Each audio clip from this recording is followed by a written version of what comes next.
एवं एक खबर को कटनी छटनी बंद नहले हेब कड़ा एक्शन यही सूचना देइछंती जोगाण मंत्री कृष्णचंद्र पात्र धान मंडी रे चलिबनी आ दलाल राज दलाल मानक उपरे नियाजिबो दृढ़ एक्शन जो ऑफिसर दलाल को सहायता करिवे तांको उपरे भी हेबो कार्यानुष्ठान नुआपड़ारे दलाल मानकु सहयोग करुथिबा जणे ऑफिसर को गतकाली निलंबित करा जायछि आज मध्य निर्देश दिया जायछि जे कटनी छटनी बंद नहेले ऑफिसर मानक उपरे कार्यानुष्ठान नियाजिबो विभाग को दुर्नीति मुक्त कराजिबो बोली कहिसेंती जोगाण मंत्री।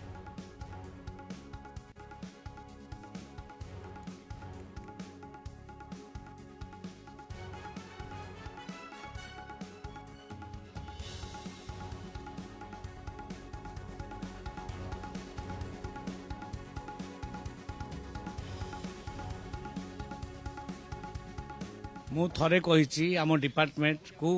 पूरा क्लीन करा जिवो पूरा स्वच्छ करा जिवो दुर्नीति मुक्त करा जिवो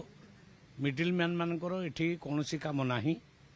आउ जे दलाल एठी काम करिवो ता ऊपर एक्शन निया जिवो जो ऑफिसर भी तांको सहयोग करिवो एक्शन निया जिवो सेही कारण रो आमे नुआपड़ा रे सिटी जने ऑफिसर टिके दलाल मानकर सहयोग करथिले तांको काली सस्पेंड करा हाइछि आज निर्देश दिखाई अनेक जगार जदि कटनी छटनी बंद न हुए अनेक जगार ऑफिसर मान विरुद्ध एक्शन निया